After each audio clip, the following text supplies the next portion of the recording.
Quang Bảo xin được chào mừng tất cả quý vị và các bạn. Chúng ta đang cùng đến với chương trình Giải Mã Tình Yêu. Và đây là phiên bản chuyện phím cuối tuần. Có thể nói rằng là đối với lại phiên bản mới này thì Quang Bảo sẽ không chỉ là dẫn chuyện một mình, mà sẽ có một người bạn đồng hành, đó chính là ca sĩ Kyle York. Một tràng pháo tay dành cho Kyle York ạ. Trong suốt thời gian vừa qua, khi mà đến với phiên bản mới và từ khi mà có Kyle York cũng như rất nhiều những bạn bè quốc tế xuất hiện, thì có thể thấy được rằng là chương trình chúng ta đã có thêm một cái làn gió mới, những cái câu chuyện mới để giúp cho chúng ta chia sẻ những cái câu chuyện nó trở nên thú vị hơn, đúng không ạ? Và trước khi đến với chủ đề của ngày hôm nay, chúng ta hãy cùng làm quen với những vị khách mời. Đầu tiên sẽ là đội chủ nhà Việt Nam. Chúng ta có diễn viên B-Max, chúng ta có giáo viên piano Việt Vân, biên tập viên Mây, người mẫu Thiếu Lan, nhà văn MC Thiên Phong, và ngày hôm nay nhân vật mới đó chính là diễn viên Thanh Tùng. Còn ở phía bên đây là những người bạn quốc tế của chúng ta. Chúng ta có người mẫu Brian đến từ Mỹ, chúng ta có Shinsuke, phong cách rất là quen thuộc đến dàn vô cùng hài hước của Nhật Bản. Chúng ta có Vanessa Lê đến từ Mỹ luôn. Rồi cũng có quản lý đến từ Hàn Quốc, đó chính là Eun Se-chung. Và chúng ta còn có thạc sĩ ngôn ngữ học, đó chính là Andre, hay còn gọi tên tiếng Việt là anh Nam. Và cuối cùng là cô gái vô cùng xinh đẹp của chúng ta, Akari, đến từ Nhật Bản, YouTuber. Ngày hôm nay chắc chắn sẽ là một chủ đề mà rất là nhiều những người bạn bè quốc tế của chúng ta đã từng trải qua, và họ sẽ có rất là nhiều những câu chuyện có thể kể với chúng ta. Chủ đề đó chính là yêu người ngoại quốc, dám hay không? Dám đó. Dám đúng không? Anh Kyle đã khẳng định như vậy rồi. Bây giờ ta hãy thử hỏi các bạn bên đây. Em biết là anh Nam có vợ Việt Nam rồi, Sejun cũng vậy. Thế còn những người khác thì sao? Các bạn có dám yêu người ngoại quốc hay không? Brian thì Brian dám. Brian dám. Akari? Dám. Dám. Shinsuke? Không dám. Sao anh e thẹn? Không vậy? Tôi có vợ rồi. Nè, ý là ngày xưa kìa, ngày xưa anh chưa có vợ, anh có bao giờ nghĩ là mình sẽ yêu người ngoại quốc không? Trước khi đến Việt Nam tôi kết hôn rồi nên tôi không suy nghĩ như vậy. Em nghĩ là do mấy cái số trước mà anh nói xấu vợ rồi, cho nên là em không dám nói nữa đúng không? Rồi, còn Vanessa thì sao? Vanessa thì không, là tại vì cũng có mấy lần hồi đó mà đi tìm hiểu một chút xíu á, mà quen với lại người ngoài người Việt Nam á, thấy nó rất là xa lạ. Là giống như bây giờ là ở bên Mỹ mà quen những người ngoại quốc ở bên Mỹ á, là họ có biết là cởi giày lúc khi vô nhà mình không? Thì nếu mà họ biết thì cái đó là tốt, mà giống như mình nhiều cái thứ mà mình phải hỏi là nó có khác điểm nào, mình hiểu nhau điểm nào được, nó xa lạ quá. Nói chung là sẽ có những cái mà chúng ta sợ là không phù hợp đúng không? Đúng rồi. Đó chỉ là câu hỏi đầu tiên để mà coi là quan điểm của các bạn như thế nào thôi. Còn ngay bây giờ sẽ là bước vào những cái câu chuyện có thật, những câu chuyện chi tiết hơn.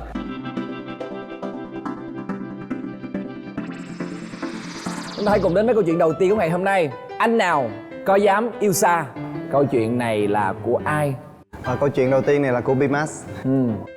Mà ngay cái từ này không dám yêu xa thì đúng một khía cạnh nhỏ thôi. Tại vì nói chung là cái gì cũng tùy duyên hết. B-Max có một cái mối tình với một cô gái ở Bắc Kinh, gọi là tìm hiểu nhau trong vòng 6 tháng. Khi mà cô ấy về Việt Nam thì mới vô tình gặp nhau trong một cái event, xong cái mình mới xin Instagram của nhau để mình nhắn tin nói chuyện. Sau một thời gian nói chuyện rồi mình quan tâm nhau, mình chia sẻ thì thật sự là lúc này nó lại hợp nhau. Và ok, chúng ta sẽ bắt đầu phát triển cái chuyện tình cảm này, nó đi đến đâu thì nó đi.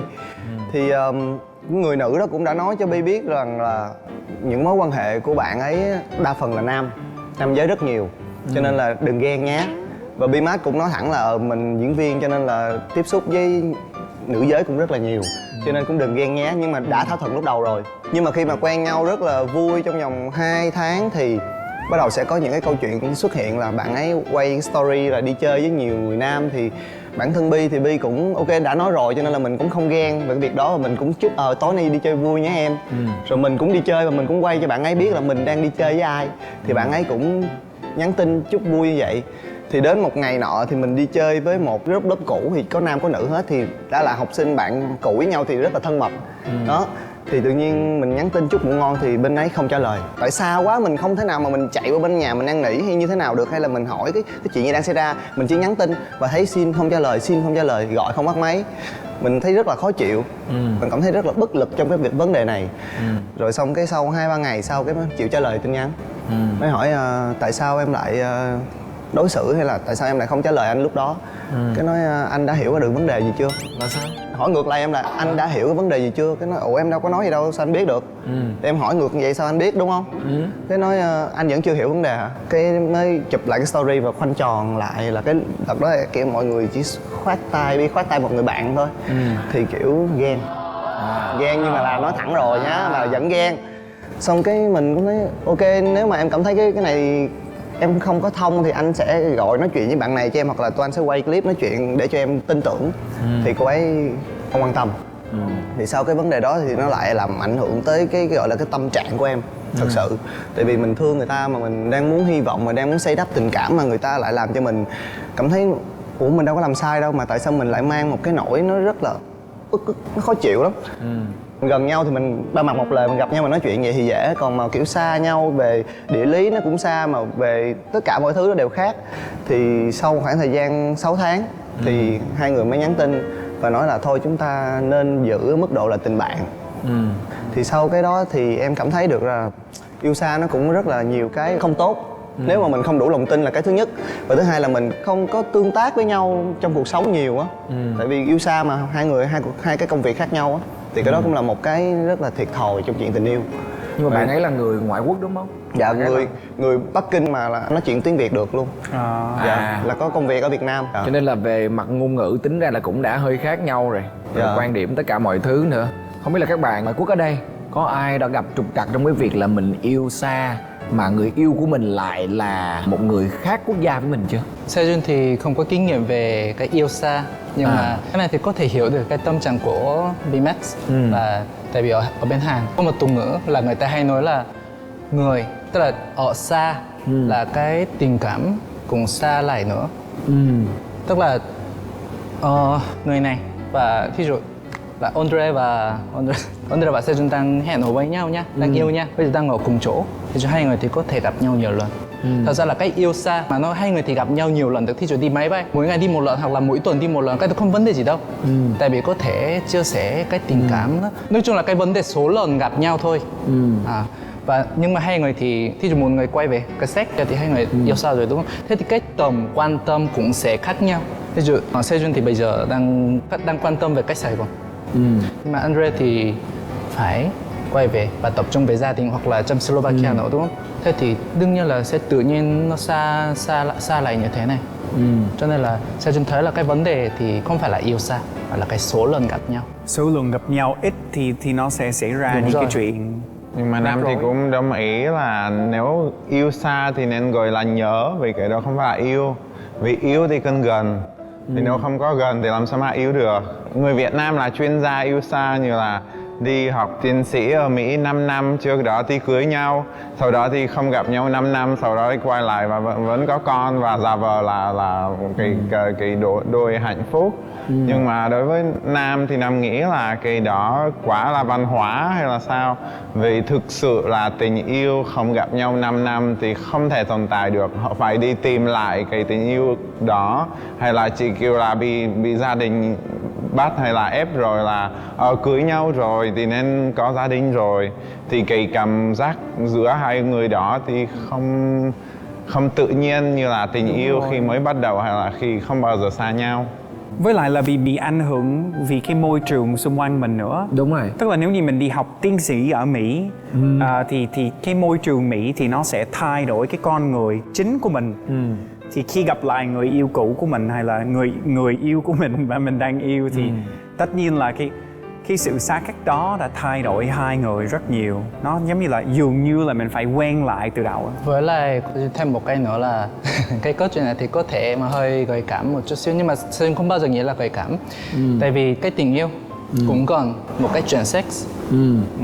Thật ra là giữa cái mối quan hệ mà giữa nam và nữ thì cái chuyện sex này rất là tự nhiên với là cần thiết.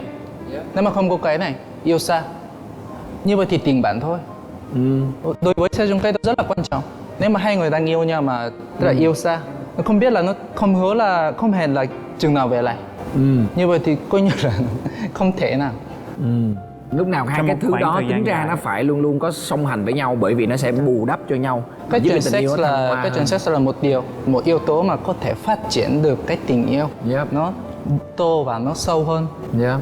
Chắc chắn. Không có touch, không có đụng chạm, sao mà yêu được? Đúng rồi, người ta không hay nói mà nhất cự ly nhì tốc độ. Với lại tình yêu là mình phải bồi đắp từng ngày. Bây giờ hai người ở xa quá thì lấy cái gì mà bồi bây giờ. Và đó là câu chuyện của Bimax, câu chuyện về khoảng cách. Mà cái đó rất là khó để mà có thể bù đắp được. Chúng ta cùng đến với câu chuyện thứ hai của ngày hôm nay.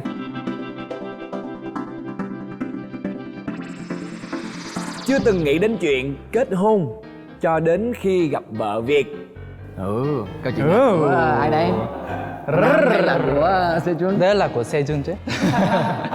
Tại vì tức là trước khi qua Việt Nam thì Sejun luôn luôn có tư tưởng là đã quyết tâm là Sejun sẽ không bao giờ kết hôn, không bao giờ kết hôn. Trai hoặc là gái thì cũng sẽ không bao giờ kết hôn. Không bao giờ kết hôn luôn. Không bao giờ kết hôn luôn. Trên Tại- đời này không kết hôn. Đúng rồi, tại vì lúc đó Sejun thì rất là thương mẹ và cái chị ruột của Sejun. Nên là Sejun thì lúc đó Sejun cái năng lực kinh tế thì Sejun thấy, Sejun đánh giá là Sejun thì chắc không đủ. Nếu mà lấy vợ rồi thì nếu mà cũng chăm sóc là cái gia đình của Sejun nữa thì chắc Sejun ta không có tự tin mà để làm tốt và làm cái gia đình của Sejun hạnh phúc. Lúc đó Sejun rất là thấy nặng nề. Nhưng mà cái suy nghĩ này lại kết thúc mà sau khi gặp vợ. Bây giờ là tại vì đã có một chuyện làm Sejun thay đổi cái suy nghĩ mà nó hơi bảo thủ.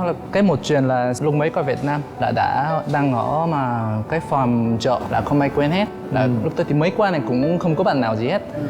Mà lúc đó chỉ quen bạn gái, tức là vợ bây giờ. Thật ra là lúc mà mới gặp nhau khoảng 2-3 tuần mà Sejun thì lúc đó thì bị ốm nặng. Mà đến mức mà chết luôn đó. Sốt cao mà đến mức mà cái giọng nói không có ra và Không ra hơi cố luôn. gắng nói mà nó chỉ có hơi ra thôi. Sejun nhắn tin: em ơi bây giờ anh sắp chết rồi, em có thể qua đây dùng được không? Là Sejun nhắn tin, Sejun viết tin nhắn này mất 2 tiếng rồi Mất 2 tiếng. vì không có sức mà để thiệt sắp chết. Mà vợ thì Sejun thì nhưng mà không kỳ vọng là vợ qua trong, nhưng mà Sejun rất là lúc chỉ còn nhớ lại cái lúc đó là Sejun thật là cảm động. Là tại vì vợ qua rồi trong mà vợ cũng có việc, cũng có việc mà còn phải đi và còn phải đi làm xử lý mà thế này thế kia. Lúc đó hơn tháng Sejun bị ốm nặng là hơn tháng như vậy mà chăm Sejun là hơn tháng nữa, 2 tháng nữa. Tại vì không biết là chắc chắn là phải hết bệnh là vợ là mới yên tâm rồi chịu về. Là có duyên ngày nào trong suốt cái khoảng thời gian 2 tháng đó cũng chăm là Sejun cứ hết. ăn cháo và phở thì cái phở thì nó bỏ ra rồi cái nước phở và nó tô trộn nhau rồi cho Sejun ăn thế này. Và cái chuyện này là cái chuyện chính, cái chuyện chủ yếu mà làm Sejun thay đổi cái suy nghĩ của Sejun. Sejun thì đã quyết định sẽ cưới với người này và sẽ chịu trách nhiệm về vợ bây giờ. Dễ thương quá. Một tràng pháo tay cho vợ của Sejun. Quá dễ thương. Có thể nói là để mà thay đổi được suy nghĩ của một người đàn ông mà đã quyết tâm là không lấy vợ mà chỉ trong vòng có 1-2 tháng thôi mà bây giờ đã có một gia đình, thì có thể nói rằng là người phụ nữ đó phải là rất là hy sinh và rất là tuyệt vời. Mà phải nói là người phụ nữ Việt Nam biết thuyết phục người đàn ông rất giỏi luôn á. Mà hỏi thêm nha, là lúc đó là chưa có yêu đúng không? Là chưa lúc có đó yêu đúng không? thì cái tình yêu bắt đầu nảy sinh rồi. Là mới chớm nở thôi. Tại mới là, nhưng mà lúc đó thì cái tình cảm về cảm ơn và nó hơi cảm ơn nó cái này nó to hơn hay là nó tình yêu là to hơn thì cái nào to hơn thì Sejun cũng bây giờ không phân biệt được. Nhưng mà nó thích cả hai đều có. Như đôi khi có những cái câu chuyện phải là cái làm cho thành cái chất xúc tác để mà cái tình yêu nó có thể rõ ràng hơn. Và cái Nhưng mà chuyện... nếu mà lúc đó thì Sejun biết trước là vợ dở mà như thế này thì Sejun chắc là suy nghĩ lại rồi. Vợ dở là sao? Không nói được thôi. Chứ Lỡ bây giờ, nói nếu mà ra nói, rồi. chứ bây giờ nếu mà nói thật thì sẽ chết luôn đó. Tôi sẽ mất đi một thành viên khách mời. Đó là câu chuyện của Sejun đấy, còn anh Ray thì sao ạ? Thì ở bên Séc thì khi mình lớn lên thì chưa có người nước ngoài nhiều ở đó, nhưng mà tự nhiên chỉ có người Việt Nam, vì ngày xưa Tiệp Khắc và miền Bắc đã có cái quan hệ ngoại giao rất là tốt. Thì từ bé mình quen với người Việt Nam và thấy tiếng Việt rất là hấp dẫn và phụ nữ Việt Nam cũng rất là hấp dẫn.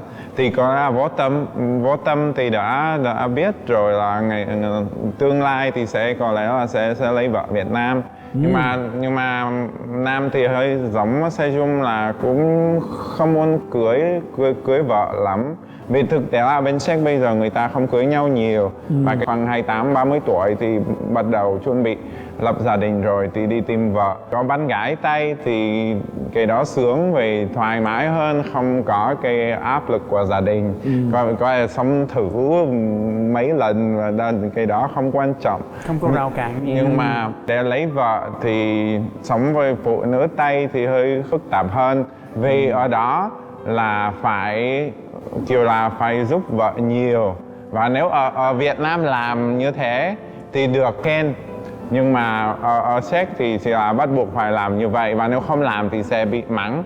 Và vì vậy thì lấy vợ châu Á hay là lấy vợ Việt Nam quá sướng, về cái gì cũng mình giúp thì được khen, và càng nhiều kiểu là càng khen nhiều càng làm nhiều, và như vậy là cả hai đều hạnh phúc về vợ được giúp nhiều và mình thì cũng được khen nhiều, thì cả hai đều có cái ít. Thì vì vậy thì cái ý từ bé của Nam không phải là lấy vợ Việt Nam, nhưng mà thực tế là thấy phụ nữ châu Á hấp dẫn thì tất nhiên là bắt đầu sống ở Việt Nam thì lấy vợ Việt Nam. Và hơn nữa là vợ của Nam rất là tuyệt vời, và lúc đó khi mới gặp nhau khoảng một tuần sau thì mình biết luôn là phải cưới, vì nếu không cưới thì người ta xếp hàng luôn, nhưng thì có nhiều người Tây Cái ở này đây. là tiếng sét ai tình đúng không? Là thấy Đúng rồi. vợ mình tốt quá cho mình phải hốt liền đúng không anh?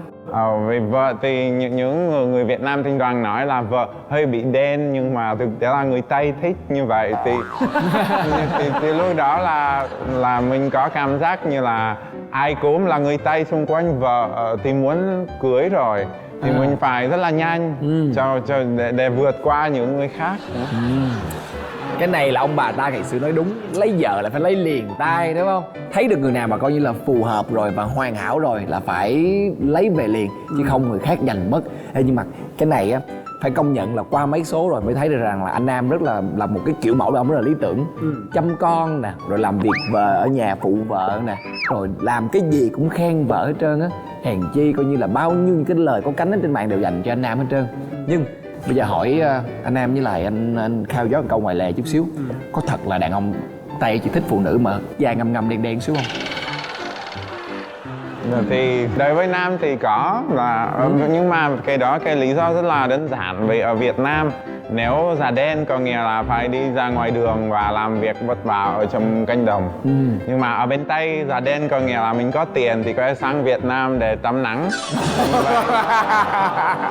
thì cái đó là ý hết, cái cách suy nghĩ là ý hết như nhau. Ở đây thì ai có da trắng có nghĩa là có điều kiện, vì có thể làm việc ở văn phòng hay là có thể mua cây kem làm cho da trắng, có nghĩa là có điều kiện thì mình lấy người đó thì mình sẽ sướng, mình sẽ có lợi. Và ở bên Tây là ngược lại, là càng đen thì càng nhiều tiền vì có thể đi tắm nắng lâu. Đúng rồi, thì cái đó là thực sự á, Khao không biết là Khao có bị Việt Nam hóa hay sao, nhưng mà thực sự là Khao cũng không có phân biệt màu da, miễn sao là người đó, và Khao không có nói kiểu như là thảo mai. Cái này sự thật, gặp ai mà tốt với mình và dễ thương và hợp và hạp thì mình ok, mình chơi luôn. Ok. Đúng không? Nhưng Khao cũng phải thừa nhận một điều là thường những người bạn Tây của Khao ở Việt Nam thường thì họ sẽ lấy một người da ngăm ngăm một tí, đen đen một tí. Cái đó hoàn toàn đúng rồi. Và ở phương Tây, một người mà đi tắm nắng là một người có tiền và là một người có tài sản, có thể là đi chăm sóc cho bản thân mình, có lẽ là đó là một người đi chơi nhiều, đúng không? Nhưng mà Khao nghĩ là ai cũng thích những cái gì mình không có. Thật ra là một người Mỹ như Khao rất là thích những người cô gái châu Á. Vì sao? Vì thấy họ có một cái nét rất là đặc biệt, rất là dễ thương.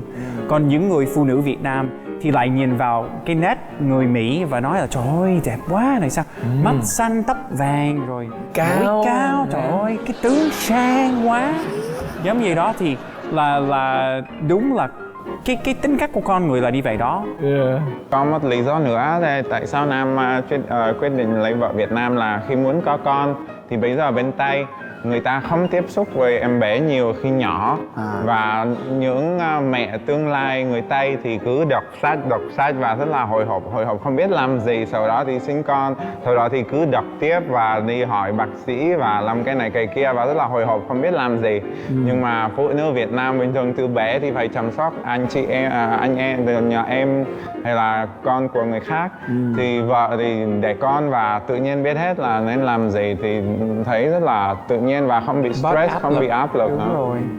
Khéo không? Khen phụ nữ Việt Nam từ đầu đến đuôi luôn. Cái này là thay mặt cho phụ nữ Việt Nam vỗ tay cho. Cảm ơn anh đã luôn luôn trân trọng phụ nữ Việt Nam.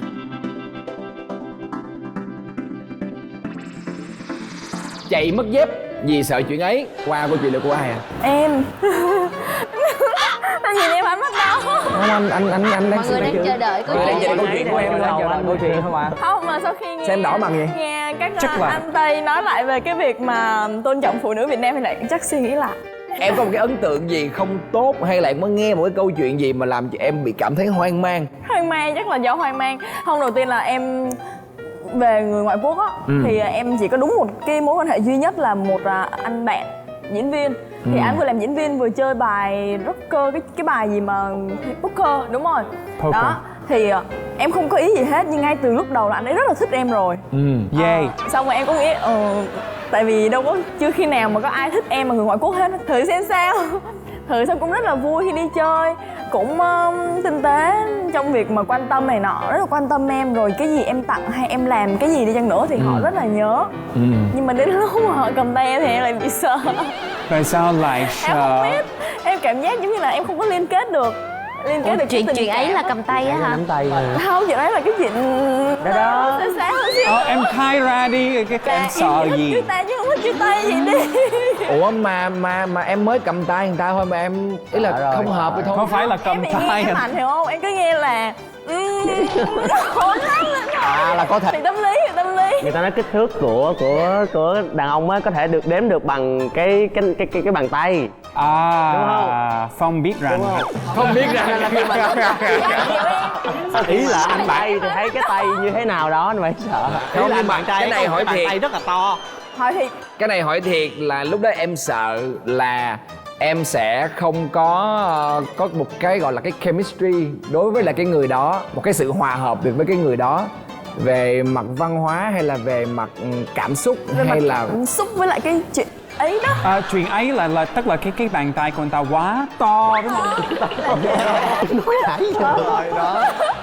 Tại vì bàn tay quá to đó. Tất cả mọi thứ đều to. Nhưng mà tại sao em biết? Em chưa thử thì tại sao em lại biết à? Thường họ hay có cái quan niệm là người nước ngoài sẽ sex trước khi quen á. Thì em chỉ muốn khi nào quen rồi hoặc là lấy nhau về rồi thì mình mới lên giường. Vậy thôi. là em không có muốn muốn cái kiểu mà là one night stand đúng không? Đúng rồi. Ok. No, cái chuyện đó là xem trên phim nhiều thôi đúng không? Cái đó là cái lần đầu tiên anh chỉ nắm tay một phát thôi. Xong rồi anh hôn má em một phát cái là em kiểu em bị ghim trong lòng á. Sao em không gặp nữa mà anh cũng không hiểu tại sao mà em không gặp anh nữa. Thì Cũng rất tội là anh. nhiều người châu Á có cái quan niệm như thế này là rồi, truyền người thống. Tây người Tây rất là dê và dâm. Nhưng mà Anh nói Anh nó nhỏ nhưng gì mà- vậy nó lên đến trên này. nhưng mà trên thực tế thì thực sự là Kyle lúc nào cũng phân tích như thế này.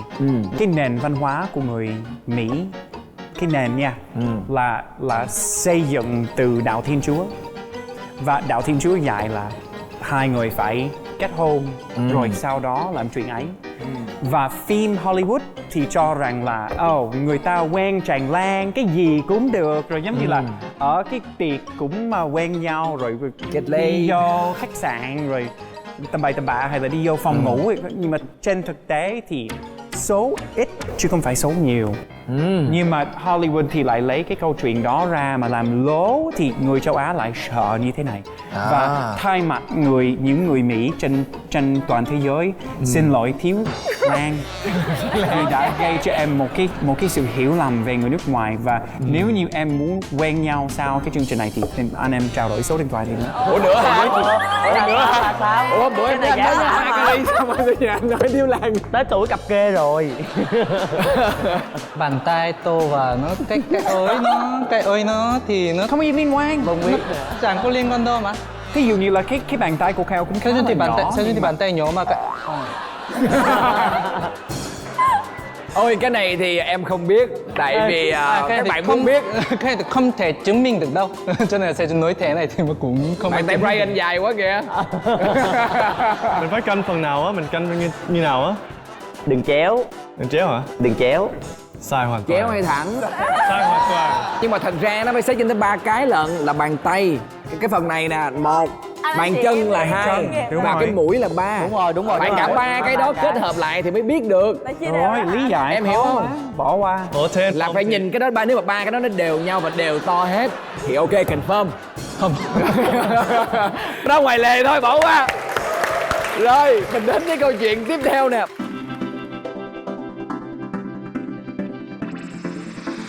Con gái ngoại quốc không thể xem hài Nhật Bản. Hả? Rồi. Rồi Con anh anh Nhật Bản Shinsuke này. đúng không? Yeah, Shinsuke. Rồi Yeah. Tôi chưa bao giờ nghĩ tôi muốn hẹn hò với bạn gái nước ngoài. chưa bao giờ có ý nghĩ đó luôn. Yeah. Có một số lý do. Tôi rất thích xem chương trình TV Nhật Bản hài. Yeah. Nên tôi có thể xem chương trình này 5 tiếng và 6 tiếng trong một ngày. Trong một ngày. Một ngày nghỉ. Yeah, nên thật ra là tôi muốn xem chương trình này với bạn gái, nhưng mà bạn gái của tôi là người nước ngoài thì không hiểu. Không hiểu và không cưới với nhau. Họ không cười được muốn- với nhau. Dạ. Mà đây là một người diễn viên hài. Dạ, rất là thích hài. đúng rồi. Yeah. Thật ra rõ ràng là câu chuyện này đúng, nó cũng có cái lý do đúng của nó. Thậm chí nha, em nói thật, không phải là chỉ là người Nhật Bản với là người nước ngoài mới bị cái vấn đề ở đâu. Mà như ở Việt Nam tụi em đi, thật ra là bây giờ mà em ra ngoài phía Bắc mà em coi hài đôi khi em vẫn bị không hiểu. Thực sự tại vì cái văn hóa nó đã khác biệt và cái ngôn ngữ địa phương nó cũng khác biệt nhau nữa, thì sẽ rất khó để hiểu nhau. Mà lúc đầu là lúc Kyle mới vừa vào Việt Nam là Kyle xem hài, Kyle không có thấy mắc cười hết. Tại vì anh không có hiểu cái mắc joke. cười. Với lại là cái cách mà mọi người diễn với nhau thì Kyle cũng không có thấy gì mắc cười. Tại vì cái quan niệm về cái sự hài hước nó cũng theo cái văn hóa nơi đây. Nên thực ra là nó khi mình hiểu sâu vào cái văn hóa của người Việt Nam thì mình mới hiểu được một điều hài Việt Nam thuộc về cái ngôn ngữ nhiều. Đúng rồi, chơi Ngôn đấu ngữ, câu đối chơi chữ chữ. nhiều hơn. Còn của nước ngoài thì em nghĩ là thiên về tình huống nhiều hơn, có nghĩa là cái tình huống xảy ra để mình Nên là em nghĩ là hợp lý. Anh chỉ mà không sao đâu, anh lấy vợ rồi, yên tâm mình nha. Có người không?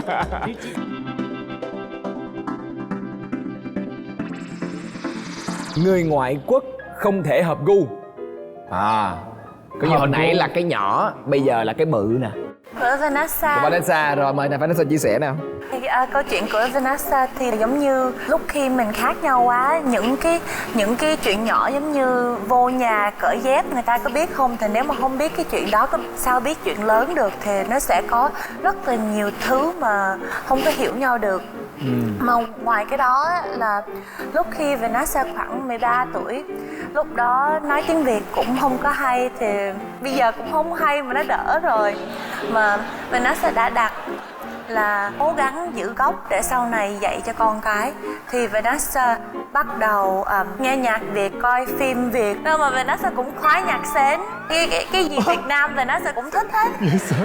Nhạc sến, nhạc trẻ, cái gì cũng thích hết. Mà lúc đó là Vanessa quyết định là bây giờ cũng phải biết nấu ăn mấy món Việt Nam, thì sau này mình mới dạy lại mấy đứa con mình được. Thì Vanessa rất là chịu khó để giữ cái gốc Việt, ngoài là sống đẻ bên Mỹ. Mà cái đó rất là quan trọng với Vanessa, không lẽ là từ đó đến giờ chịu khó giữ cái gốc, xong rồi mình đi với ai xong rồi mình mất cái gốc của mình, xong rồi con của mình sẽ không có học được.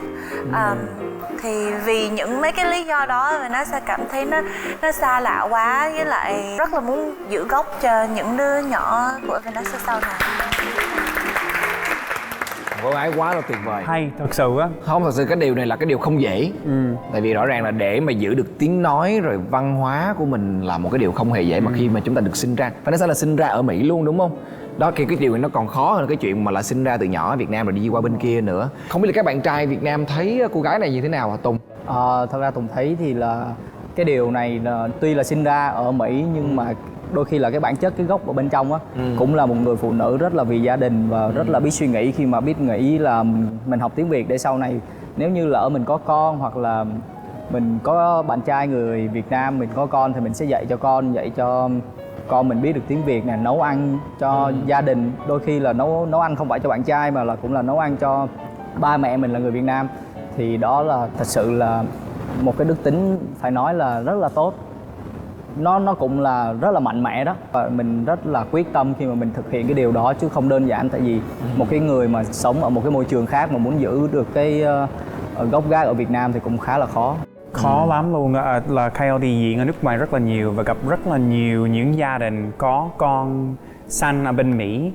Rồi họ quay qua và họ giới thiệu Kyle, họ nói là thấy không, cái thằng Tây này nói tiếng Việt còn giỏi hơn con, tại sao lại như thế này? Và Kyle lúc nào cũng ngại trong cái chuyện đó. Tại vì thật ra là mình cũng là một vì yêu tiếng Việt và yêu con người Việt Nam mới học. Nhưng mà đúng là đồng ý và rất là ngưỡng mộ cái tính cách đó, là muốn giữ cái gốc rễ của mình để mà về lâu về dài mình biết mình là ai, mình biết là những cái gì bên trong là nó đã xuất phát từ đâu. Vâng nè, em đi qua Mỹ rồi em có bao giờ em bị thay đổi tư duy làm nghĩa là thôi bây giờ qua Mỹ vui hơn rồi quen các bạn nước ngoài cũng sẽ thấy thoải mái hơn? Thì thật ra vốn như trước khi mà em đi Mỹ á là em không có thích quen con trai Tây á. Dạ. Nói chung cái này chắc là thuộc về sở thích. Tại vì em cũng ở đó có đi thử hẹn hò với lại một hai anh người nước ngoài, người Tây. Nhưng mà tự nhiên vẫn cảm thấy là không phải là cái sở thích không hợp, mà là tự nhiên mình nhìn người ta cái mình không có cảm tình. Và em xong rồi sau đó em mới nhận ra là thật ra là em là người bị thu hút bởi các chàng trai châu Á. Có nhiều người không sợ quen ngoại quốc là không hợp về sở thích rồi quan điểm, mà em không phải như vậy. Có nhiều người vẫn hợp, nhưng mà nói chung là nhìn không thích là không thích. Dù sao đi nữa, nếu như mình không quen người cùng văn hóa, cùng ngôn ngữ, cùng suy nghĩ thì nó sẽ xảy ra rất là nhiều những xung đột trong cái cuộc tình. Cái mâu thuẫn đó khó giải quyết lắm. Đúng là thật ra thì em thấy là cái chuyện không hợp gu này nó cũng rất là quan trọng lắm á. Tại vì cái người Việt Nam á, giống như bạn em nè, có một anh chồng ngoại quốc thì khi mà bạn em bệnh rất là nặng và bạn em rất là cần sự quan tâm chăm sóc của người chồng, nhưng mà có vẻ là khi mà người chồng phương Tây á, khi mà họ thấy vợ mình bị bệnh hoặc là họ thấy vợ mình bắt đầu có khỏe hơn một chút á, thì họ sẽ không dành sự quan tâm mà họ muốn để cho cô ấy có một cái khoảng riêng tư, giống như là kiểu như là để thư giãn vậy đó. Đúng rồi, để nghỉ ngơi. Nhưng mà thật ra cái người Việt Nam mình rất là cần những cái lúc mà bị bệnh, những cái lúc như vậy là người ta thường rất là nhõng nhẽo, người ta rất là không chịu ăn uống, cho nên cần là giống như là một cái chất xúc tác á, quan tâm rồi kêu là ăn uống đi, rồi em hãy uống thuốc, em hãy chịu khó ăn vào. Cho nên là cái khoảng cách về cái khác biệt về văn hóa đúng rồi, là sẽ làm không quen. Cho nên anh nghĩ nếu mà nói về khác biệt về văn hóa chắc là có ngàn câu chuyện luôn á. Từ Đông sang Tây luôn á, bao nhiêu chuyện, gần như là cái gì nó cũng sẽ khác nhau một chút, và quan trọng là có chấp nhận được nhau hay không.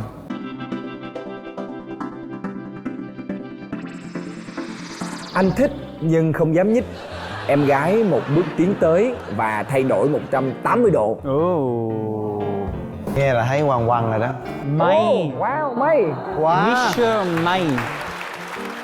Hồi đó là mình còn sinh viên, mình đi học ở một trung tâm Anh ngữ kia. Thì trong ấy có một cô giáo dạy tiếng Anh rất là xinh, người Mỹ. Mình chỉ biết đến đó thôi, thậm chí tên cô thì mình cũng không đọc được nữa, tại hồi đó tiếng Anh kém quá mà. Bây giờ tiếng Anh cũng kém như vậy. Thì đó cũng là một cái lý do mà mình thấy cô ấy rất xinh, mình thấy cô ấy rất là hoạt bát này nọ, mình rất thích. Mình rất muốn lại mình hỏi thăm tám chuyện này nọ, nhưng mà thứ nhất là mình không nói được tiếng Anh. Mình là cái học viên kém nhất lớp. Và thật ra thì Rồi sau đó thì mình lại thấy cô ấy có một cái nữa là cô ấy vui vẻ rất là lạc quan, rất là gọi là cô ấy có thể bá vai bá cổ bất kỳ một anh chàng trai nào. Mình ghen.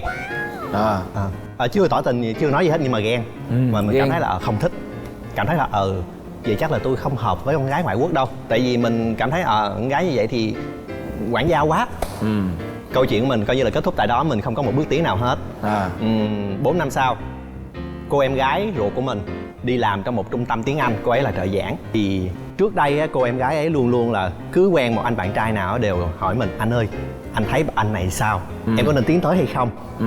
Rồi trước khi quen là luôn luôn kiểu như là gài gài cho mình đi gặp anh đó để xem có nên không nha. Đùng một cái cô ấy báo tin là em có bạn trai khoảng 4 tháng rồi. Người ấy là một người Anh. Ủa sao lại là người nước ngoài ta? Trong khi thằng Anh nó còn không dám quen mà nó dám quen người nước ngoài hả? Cô em gái của mình sau khi quen người này á, bỗng dưng là thay đổi hoàn toàn. Trước đây chuyện gì đều hỏi ý kiến mình, bây giờ thì biến mất hoàn toàn, không còn hỏi gì ý kiến mình nữa. Và đùng một cái cô ấy bảo là em sẽ đi du học. Và tại sao có ý nghĩa đi du học đó là bởi vì có anh bạn trai này giúp đỡ. Tự nhiên mình cảm thấy hụt hẫng thêm một lần nữa. Tâm lý của một người mà thằng anh trai mà có cô em gái mà tự nhiên lại quen bạn trai người nước ngoài, khác biệt văn hóa, khác biệt tiếng nói, khác biệt mọi thứ, mình nghĩ không thể được. Mình mới nói lại là anh cũng hơi lo đó. Cái anh bạn trai khoát tay cô ấy: không sao, tôi sẽ chăm sóc cô ấy. Ngay cái lúc ấy thì mình cảm giác là tôi mất đứa em gái này rồi.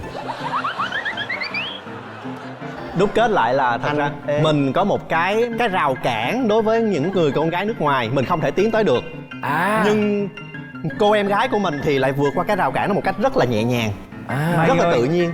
Người nước ngoài chúng mình rất dễ thương mà.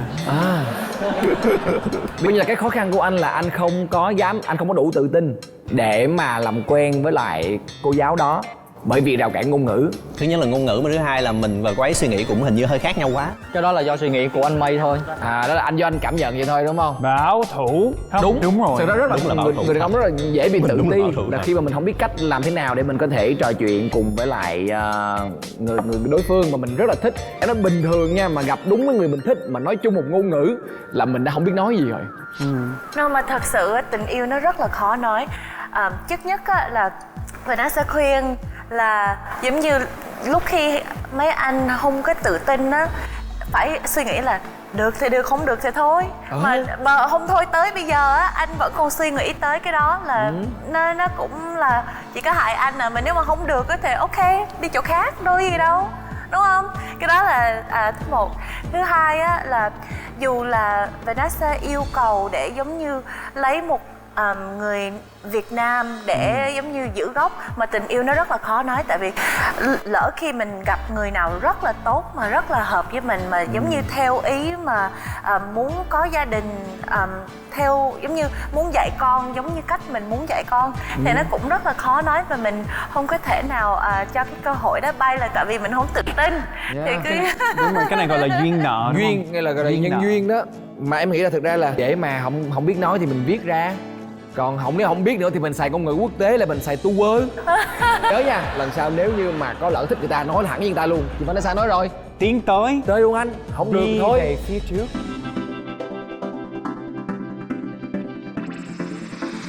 Gia đình quốc tế di truyền nên cứ yêu là chọn. Gia đình quốc tế di truyền tức là được sinh ra trong gia đình mà có bố với mẹ là người khác nước. Rồi cho nên là không có vấn đề trở ngại cái vấn đề này cả. Đây là câu chuyện của ai ạ? Akari. Dạ. Ồ, vậy là ba mẹ bạn là không đến cùng một quốc gia đúng không? Dạ đúng rồi, bố là người Nhật, là người Đài Loan ạ.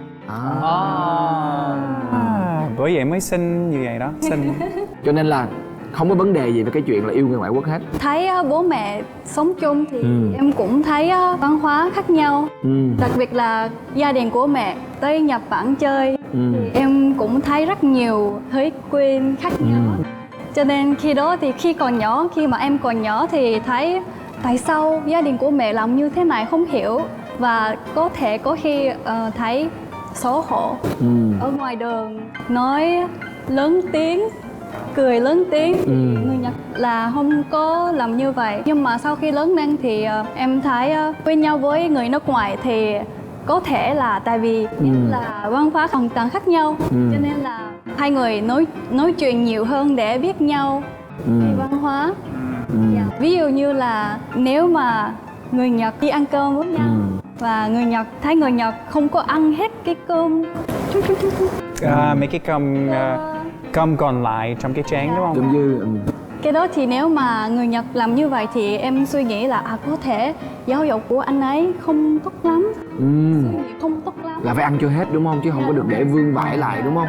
Giống như người Việt Nam cũng có cái quan niệm đó. Nhưng mà nếu mà người nước ngoài thì có thể là cái cách suy nghĩ là khác nhau, cho nên là em hỏi tại sao làm như vậy hả, hoặc là có thể ăn hết thử đi. Đó là lý do em thấy có thể quen nhau với người nước ngoài cũng có điều tốt. Chia sẻ văn hóa, mình giao lưu văn hóa. Dạ. Để em suy nghĩ được cái vấn đề này, tại vì em chưa quen người nước ngoài bao giờ. Nhưng mà hỏi Brian có thể nói là một chàng trai sinh ra ở nước Mỹ rồi về Việt Nam làm việc cũng rất là lâu rồi, thì đối với bạn thấy rằng là mình cảm thấy mình thích quen với lại con gái phương Tây hơn hay là con gái Á Đông hơn?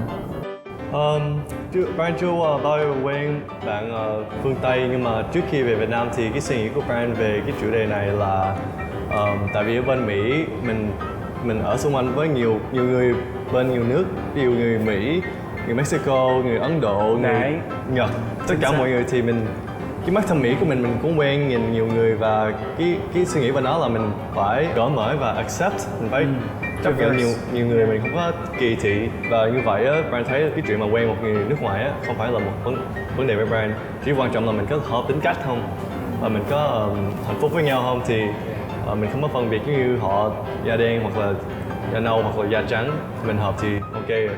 Nhưng mà sau khi ở Việt Nam được 4 năm á, và giống như ông Sejun và ông già đã nói, đó là nick của anh không?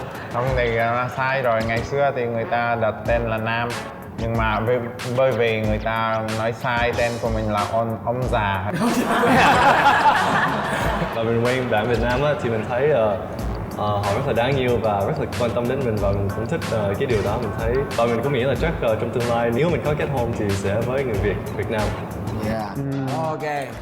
Có hai người sinh ra ở Mỹ nhưng mà vẫn yêu và quyết định là tương lai là sẽ có thể là lấy người Việt Nam, thì đó rất là tốt. Thêm cái nữa là về cái câu trả lời của Vanessa, thì khi Brian vẫn ở Mỹ thì Brian ít bao giờ quan tâm hoặc là biết về văn hóa Việt Nam.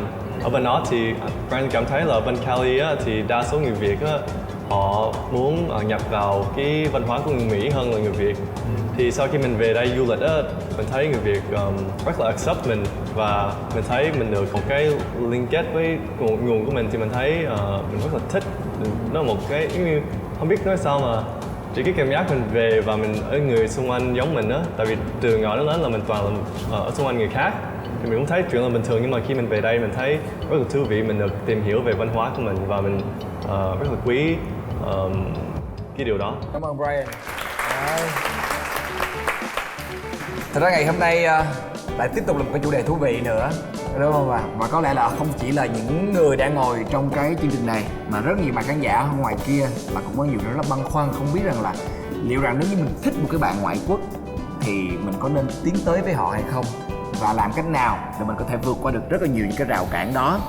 Thì đối với cá nhân Bảo nghĩ nha, Bảo thấy là thực ra là yêu người ngoại quốc hay là người trong nước thì đều cũng sẽ có những cái rào cản cả, đều cũng sẽ có những cái mâu thuẫn cả.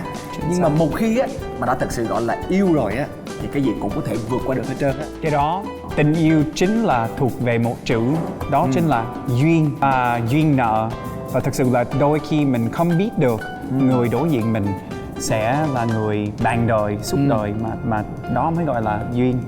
Bảo nghĩ là cứ làm theo đúng như cái lời mà nãy Vanessa có nói á, là nếu như thật sự là mình thích một ai đó thì mình cứ bày tỏ cho họ biết, lỡ họ có từ chối thì thôi cũng đâu có mất mát gì đâu, còn hơn là mình cứ bị tiếc nuối hoài, đúng không ạ? Mình cứ thử đi, mà thử một cách chân thành nhất thì kiểu gì mình cũng sẽ được đáp lại hết. Hôm nay xin được cảm ơn rất là nhiều khách mời hôm nay đã chia sẻ những gì rất là thú vị của mình. Cảm ơn Kyle York, và chúng ta sẽ cùng gặp lại nhau vào chủ nhật tuần sau trên kênh HTV7 vào lúc 22h30 các bạn nha. Và các bạn có thể xem lại chương trình trên kênh YouTube của MCV Media và cổng thông tin Love TV. Rồi, cảm ơn các bạn rất nhiều. Chúc các bạn có một đêm ngon nhất. Xin chào và hẹn gặp lại ạ.